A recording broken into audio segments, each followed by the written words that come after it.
David Legoué, bonsoir. Pourquoi le Cotentin fête l'Irlande ? Bonsoir. Eh bien, tout simplement, ça vient depuis le Brexit. Donc, quand on revient en 2020, c'est que les Irlandais faisaient toujours le commerce avec l'Angleterre. Et suite au Brexit, eh bien, ils sont venus avec leurs bateaux et les conteneurs de camions. Ils sont venus pour trouver un port pour l'Europe. Et on était le port le plus proche. Et tout de suite, l'agglomération du Cotentin s'est positionnée pour être le port de référence. Et ça a été retenu par les Irlandais. Et aujourd'hui, on peut dire qu'on est le premier port irlandais de France et même d'Europe. Et donc, c'est ça qui est très important. Et donc, le président de l'époque, en 2020, David Marguerite, a tout de suite vu l'ampleur du phénomène et s'est dit, pour l'instant, c'est les camions qui passent ici, mais il faudrait aller plus loin et qu'au niveau culture, on puisse rapprocher le Cotentin de l'Irlande. Et d'où, il fallait prendre un marqueur fort, et donc c'était autour de la Saint-Patrick, c'était ce qu'on connaissait le mieux, nous, Français et Cotentinois, c'est la Saint-Patrick. On sait que c'est irlandais, c'est un moment festif, et donc il a été décidé de faire une fête 10 jours autour de la Saint-Patrick. On peut faire un petit bilan de cette 5e édition ? Oui, ça a été une très grande réussite. Donc, c'est 11 000 festivaliers. C'est de nombreuses villes partenaires où il y a eu des spectacles dans les villes.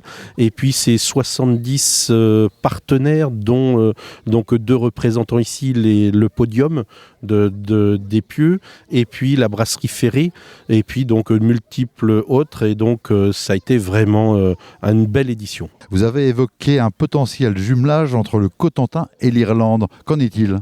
Eh bien, nous sommes en discussion, et puisque je m'occupe aussi des relations internationales, donc on a discuté, et c'est déjà dans les têtes de plusieurs personnes.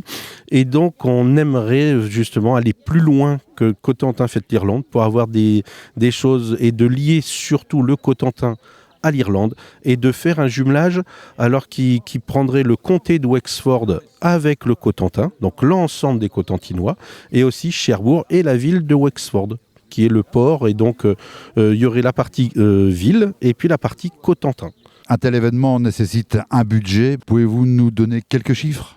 Oui, alors cet événement, alors bien sûr, pour faire les choses, on fait les choses aussi de la meilleure des façons. Quand on fait venir des artistes, c'est des artistes reconnus en Irlande, aussi bien en théâtre qu'en musique. Et donc, c'est des cachets assez importants. En plus, vous les faites venir par bateau. Il faut les loger, les nourrir. Donc, on est sur un budget d'environ 250 000 €. Quelques mots sur le jeu concours organisé dans le cadre de cette 5e édition. Oui, alors il y avait 2 parties. Une partie où il fallait mettre les bulletins dans l'urne, donc c'était un peu plus de 3000 participants. Et donc il y a eu 3 personnes de tir au sort. Et sur Instagram, puisqu'on développe maintenant les outils numériques, c'est maintenant... on est dedans et c'est l'avenir. Donc il y a eu 1500 participants à peu près. Et là, il y a eu 4 tirages au sort, donc 4 personnes. Donc en tout, il y a eu 7 lauréats. Et aujourd'hui, on en profite pour faire le bilan et en même temps récompenser et donner les lots aux 7 lauréats. Donc c'est une belle soirée inaugurale.